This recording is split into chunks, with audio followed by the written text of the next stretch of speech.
Good evening, ladies and gentlemen.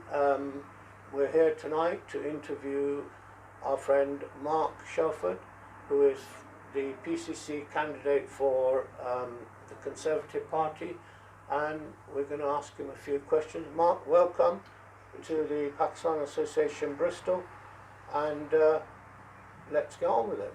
Thank you very much.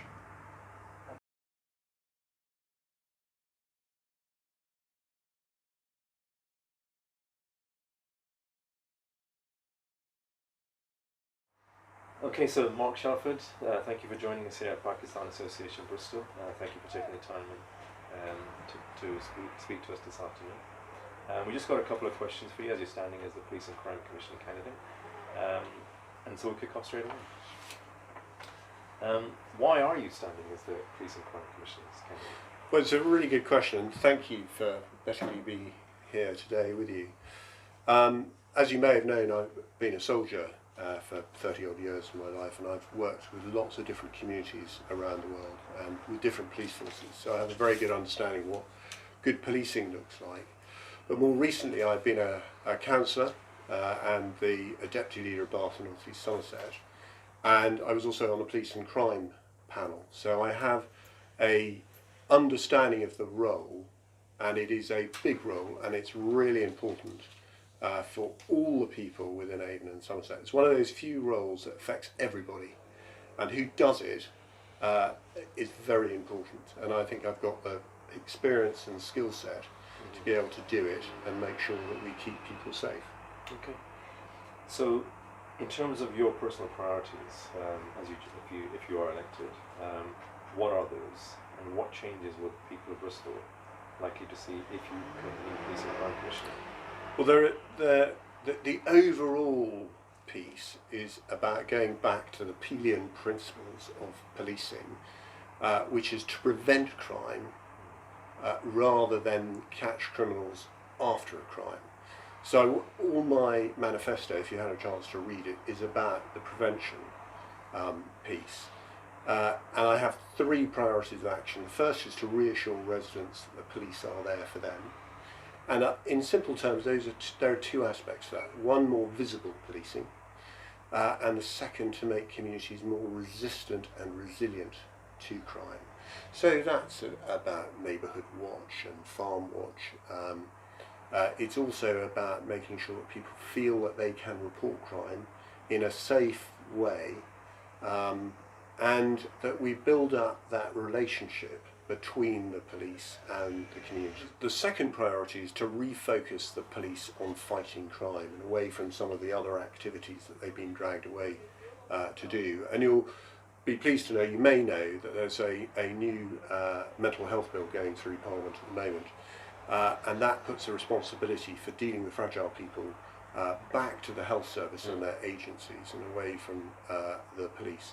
The police will always be the first responders, of course they will. But hopefully this should stop that incident on a Friday night when a fragile person is put in the back of a police car and taken to a custody suite because there's nowhere else for them to go. And that does nobody any good, and it doesn't do the fragile person any good at all. But the police spend about 30% of their operational time dealing with mental health issues, so it's very important that we deal with that. So refocusing on fighting crime, the crimes that all of us want to prevent, and then if they do happen, to catch the people who did it. Violence and drugs and all those activities. The third priority is to rebuild the morale of the police by making them more effective and efficient. That's better training, particularly management and leadership training, better equipment, for example, UAVs, drones for rural crime, because they have a lot of endurance where a helicopter doesn't have that same endurance. And they can carry a lot of very good visual aids in a way that wasn't possible years gone by. And it's also about reducing their administration. At the moment they have to fill in lots and lots of forms, and the risk for information is pushed down to the frontline police officer, And I want to, as in the military, take that risk and hold it at a much higher level. So the Chief Constable and I would hold that risk, and the police officers, frontline police officers, would reduce the amount of administration they have to do so that they can get back out on the street, be proactive, talk to communities, understand what's going on, and prevent crime.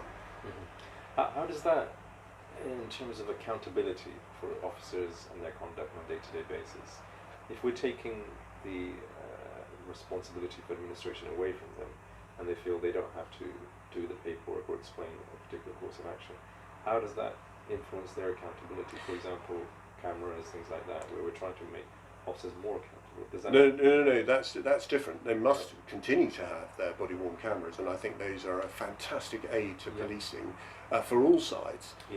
There's no question that they're not going to be accountable.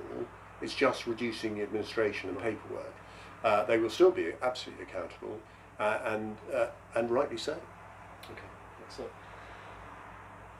What do you think about the police crime courts and sentencing bill, and the protests that have happened recently in Bristol, quite violent protests, and the police handling of that, and the comparison with the BLM protests when the police adopted a less confrontational approach? If you were the Police and Crime Commissioner today, how would you reconcile those two different tactics? Well, you've asked a lot of different questions in that, but let me start off by just reminding everybody that as Police and Crime Commissioner, I am not responsible for operational policing. That rests independently with the Chief Constable and must always be that case. Mm-hmm. There mustn't be political interference in the way that the police go around and doing their task, the tactics, the processes that they use. That should not have anything to do with the Police and Crime Commissioner. Where the Police and Crime Commissioner comes into his own is about setting the strategic goals, setting the priorities that the people, all of us, want the police to concentrate on. That's where I would be. So just to make sure that we understand when we come on to talk about the next thing. As far as the new bill going through Parliament at the moment, the Police and Crime and Sentencing Bill, I think it's a very good bill, and it contains a lot of really, really important aspects that the communities want. And I've been a candidate now for over a year, just short of a year and a half, and these are the things that people want. They want whole life tariffs for child murderers. They want people who are in a position of trust, coaches, sports coaches, to understand their responsibilities from the point of view of not sexually exploiting their charges. They want a better understanding of targeted stop and search, which is really important. It's a very important tool, but it has to be used correctly and in the right way. Let's talk about protests, which of course are the thing that sparked. Enshrined in British law and must always be is the ability for people to peacefully protest at government. Absolutely important. But that doesn't give them the right to disrupt. And if you think earlier on this year and last year, particularly the Greenpeace demonstrations in London, where they ground the whole place to a stop, where they stuck themselves to the top of a jumbo jet or an airplane, I can't remember what airplane it was, and they put themselves on the top of tube lines. They're stopping normal people, business people, going around their rightful business. And that's what this bill seeks to change. It also reinforces the police covenant, looking after emergency workers, and if people attack the police, it doubles the sentence for those who do that. So it's a package of measures. It is absolutely what the community want, and so I'm fully supportive of it. Right, the next question that you asked was about the riots and what did I feel about them. That is not the way in British society to get a change in the law about peaceful protesting, to then attack the very people who run to danger to keep us safe. the police officers. They're not the people to attack, and they are just trying to keep the peace and to keep order.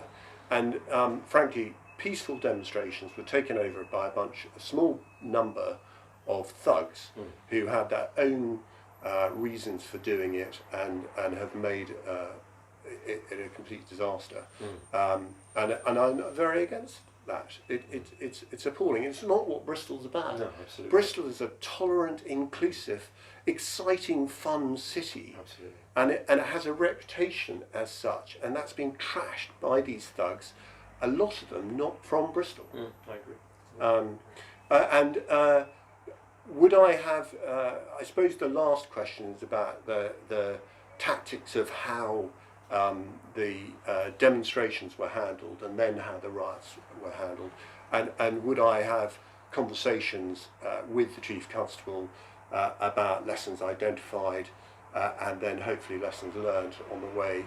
Absolutely, I would have those questions. I want to understand the strategy behind how he dealt with and the orders that were given to that, to make sure that Avon and Somerset were doing absolutely the top line of the latest tactics and procedures that had come from the School of Policing. So yes, I would have those conversations. The Commission on Race and Ethnic Disparity concluded that there was no institutional racism in the UK recently. In 2017, however, Avon and Somerset Constabulary was found to be institutionally racist. Do you believe that there is institutional racism here in the UK? So, just to be clear, I think racism of any type between any communities is totally unacceptable. And it's about people respecting each other and their communities. I spent a lot of time in the Middle East and in Afghanistan, and it's about understanding, getting a better understanding of each other and all our foibles and our ways. We're all different. We all celebrate holy days in different ways. We think things are important, and it's about that respect. Has there been racism within the UK? Absolutely, there has been,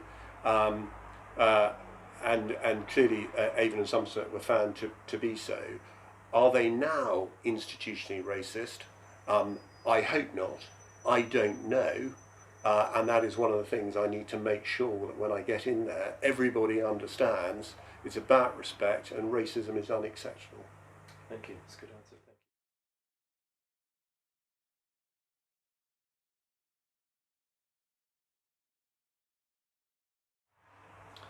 you. So Mark, with your experiences whilst you were abroad in the Middle East, Afghanistan, etc., what do you feel you learnt there from the communities, the way they interacted, and your experiences from there? How do you feel you can incorporate those into British society, especially Bristol, and use that in effect if you were elected as a PCC? Well, thank you for asking that, because it is a really important question, and I think my experiences of visiting the Middle East and also Afghanistan reinforce the point that we're all the same. All people are the same from every community. We want our children to be healthy, happy, to be educated, to get a good job so that they can start their own families. We want to see our grandchildren grow up. We're the same. It doesn't matter where you come from. And that's an important thing to understand. I love people. I'm really interested in hearing everybody's story, and I want communities to come together, particularly in Bristol, and to build trust and to reinforce trust. And things that we used to do, for example, was an Ashura, where you get the elders of villages, but here with communities, the wise people to come together to discuss the issues and work through them in a very open, frank, polite, but frank way, where you allocate responsibilities to solving problems together, and you drink a lot of tea. and I'm really happy to drink tea until the cows come home. Really happy about that. But that's one thing.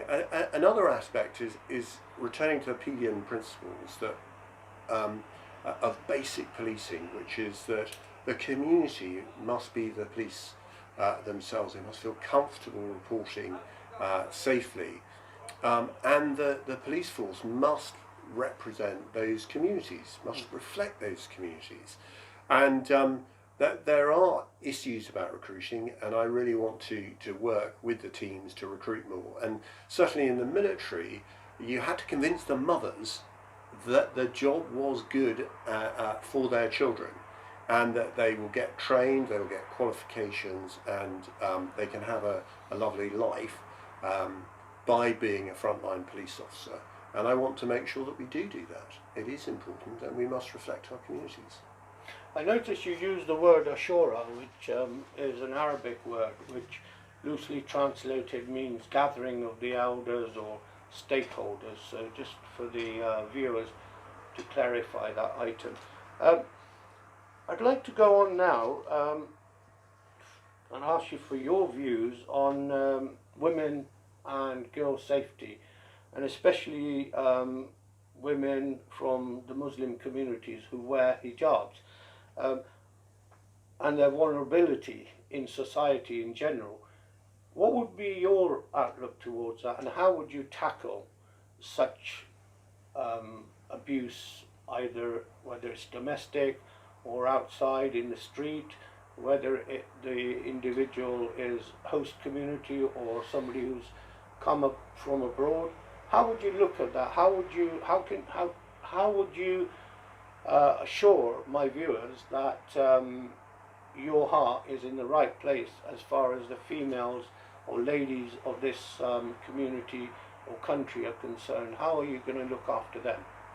Well, the first thing to say is that nobody, man or woman, should be feeling fearful of walking down the street and having to look over their shoulder. That's the first thing. So we need to make sure that we have a society that I return to the phrase that was built on respect, that we understand each other and look after each other, and that there is a police force there that can keep us safe and respond by interacting with the communities.